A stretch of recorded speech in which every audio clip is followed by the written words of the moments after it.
शब्दों को आपने सुना और राम कथा चालू, राम कथा का आनंद ले रहे हैं। और अब तो समय ये आ गया है कि 24 घंटे राम जी का नाम सुनते हैं। टीवी में राम जी का नाम चलता है, राम जी की चर्चा चलती है। देखिए भगवान की कृपा कैसी अद्भुत हो गई है। 24 घंटे राम की कृपा हो गई है। टीवी में राम जी की बात करते हैं, हम लोग भी राम जी की बात करते हैं।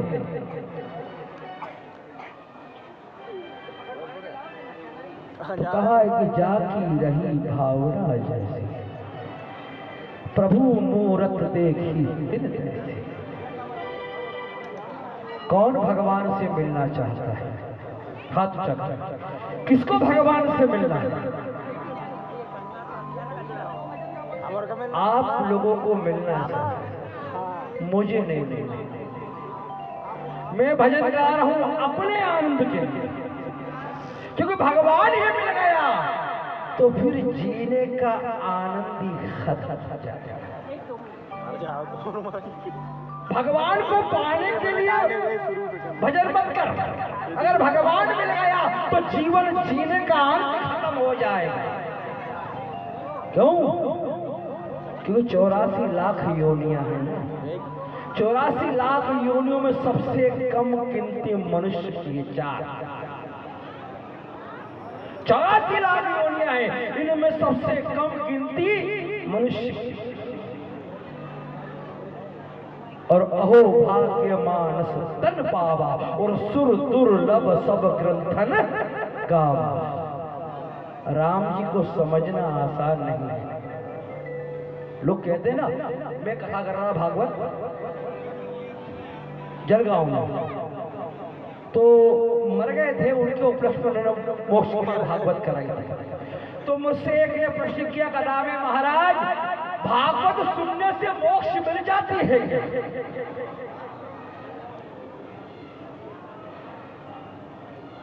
और पंडित लोग भी कहते हैं, हम पंडित लोग हैं, हम लोग कहते हैं साहब भागवत कराओ, आप भागवत सुनने से एक बार में मोक्ष मिल जाती है। एक बार विचार करें, कभी एकांत में बैठे और विचार करें कि एक बार अगर भागवत सुनने से मोक्ष मिल जाती तो ऋषि मुनि महात्मा तपस्वी योगी बैठकर हिमालय पे अपने जीवन को परमात्मा के लिए समर्पण नहीं कर देते। एक बार भागवत सुनने से और एक बार राग लेने से। हम लोग तो बड़े शाने हैं, वो लोग हिसाब किताब लगाते हैं, बोले 1000 बार जब नारायण का नाम लो और एक बार राम का नाम लो तो बराबर है। भाई कैसे बराबर? मैं आपसे पूछना, मेरा प्रश्न है सीधा, 1000 बार कृष्ण का नाम लो और एक बार राधा का नाम लो तो बराबर? कैसे बराबर है साहब? एक बार में भगवान मिलते मनुष्यों को अपने जीवन में समर्पण करने की आवश्यकता नहीं पड़ती।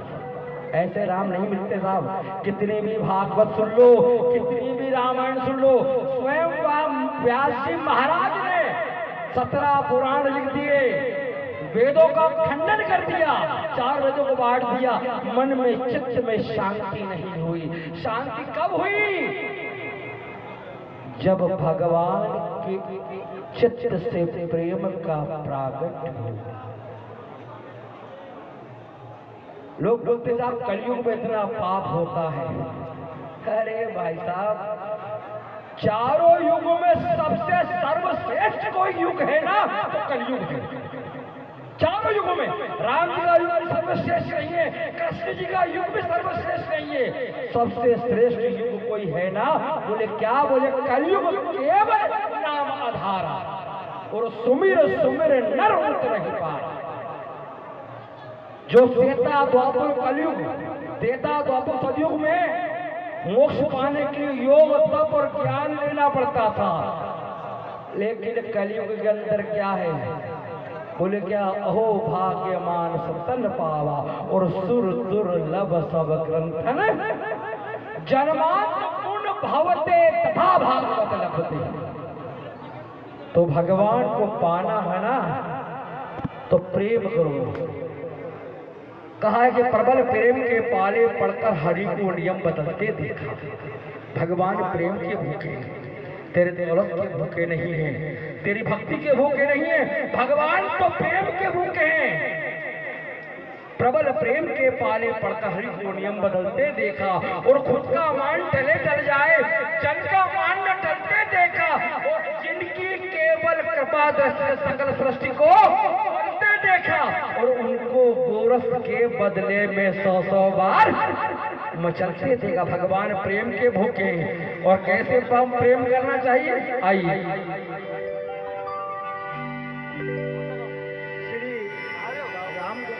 अच्छा कहा शंकर जगत के मालिक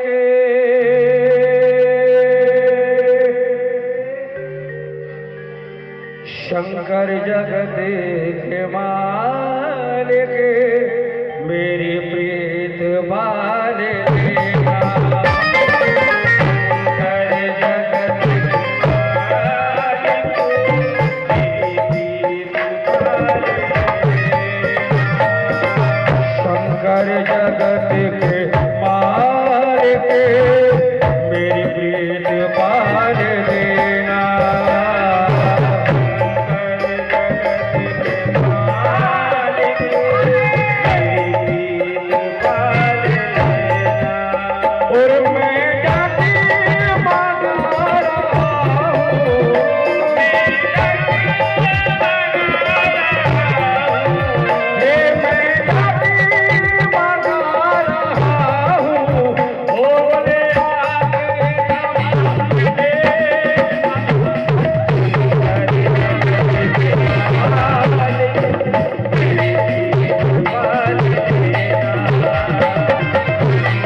कैसे भगवान भोलेनाथ जिनके स्वरूप का वर्णन स्वयं वेद भी नहीं कर सकते। कारम कृपारम गुणागारम संसार पारम न तो अद्भुत है भगवान, जिन्होंने वेद का बखान किया है।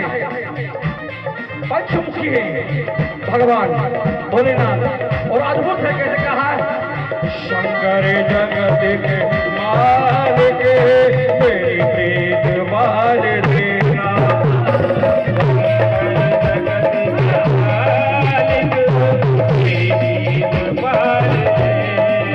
और मैं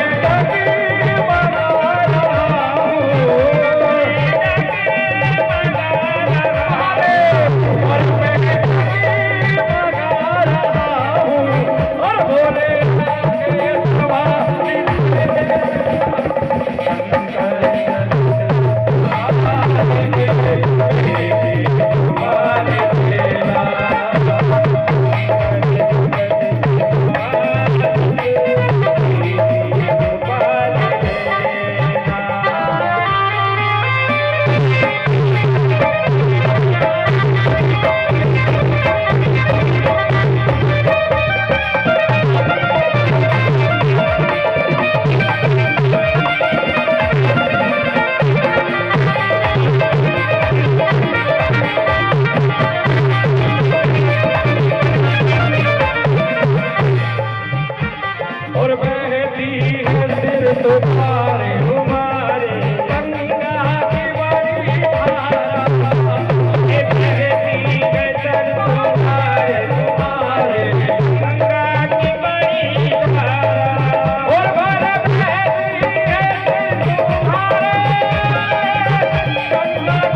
सकूं न सकूं, मेरा भाग होगा तो जाऊंगा, आपकी कृपा होगी तो जाऊंगा। अगर ना जा सकूं ना भगवान, आप मेरे लिए गंगा यहाँ दिए ऐसी कृपा करिए। जहाँ रह रहा हूँ वहीं पे आप प्रकट होकर मेरे मुख में आप गंगा डाल देगा। मुझे किसी की कामना नहीं है। और बहती है सिर तुम्हारे तुम्हारे गंगा की बड़ी धारा, तुम्हारे हर बार बहती है तुम्हारे गंगा की बड़ी धारा।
करना मोक्ष की कोई कामना नहीं है।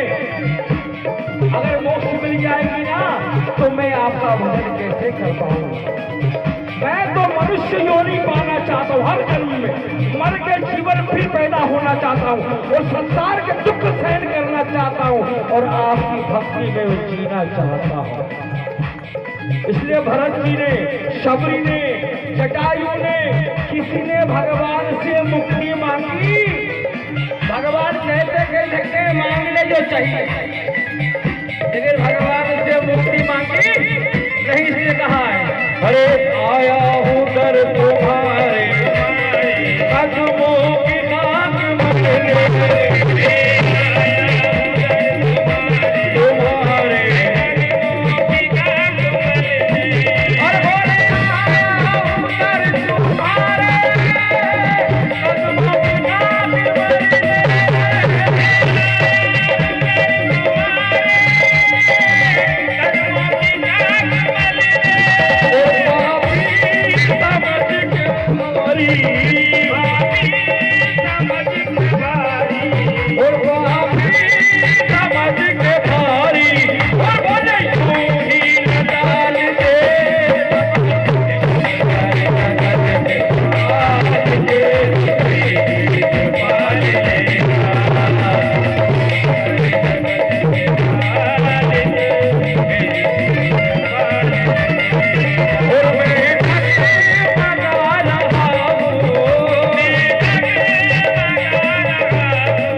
जिसे मनुष्य अहंकार करता है। कौन? जिसे अपना कहता है, भगवान को छोड़ के सबको अपना कहता है, इसे कहता है। देखिए मनुष्य का कौन कौन है और कितना बड़ा परिवार होता है जिसपे अहंकार करता है। दादा दादी माता पिता चाचा चाची ताऊ ताई, इसे कौन कौन है उसके परिवार में? और दादा दादी माता पिता चाचा चाची ताऊ ताई नाना नानी मामा मौसी मौसा मौसी भाई भाई दादी ससुरा और ससुरा काला के जवाई, सारे सारे हंसते रहे पत्ते लाई, पतिया भतीजी बुआ फूफा नानी गोदी है, बेटा और बेटे तेरे पोता और पोती है। इतना बड़ा परिवार होता है और जिसे विश्वास करता कि ये मेरा है और अंत समय में कोई साथ देता, सब छोड़ के जंगल आग के आ जाते हैं और सब भूल जाते हैं 12 दिन बाद। साथ कौन देता है? कहा है कि भगवान। भजन भगवान का करने किसी दिन काम आने को और नहाने धर्म की गंगा सकल काया बनाने को, क्योंकि खिलाता है तो हंस के लिए फिरता है गोदी में, बना मिट्टी का खिलौना या मिट्टी में जाने को। और भगवान का भजन क्यों करना चाहिए मालूम है? अच्छी जिंदगी के लिए भगवान का भजन मत कर, अच्छी मौत मिले इसलिए भगवान का भजन कर। कहा है कि राम का भक्त कभी घाट में सड़ के मर नहीं सकता और जो राम को भूल जाए ना वो मरते समय घाट छोड़ नहीं सकता। ऐसी मौत की हो, डायबिटीज हो, भयंकर बीमारी से हो और औलाद के पिताजी मर जाए तो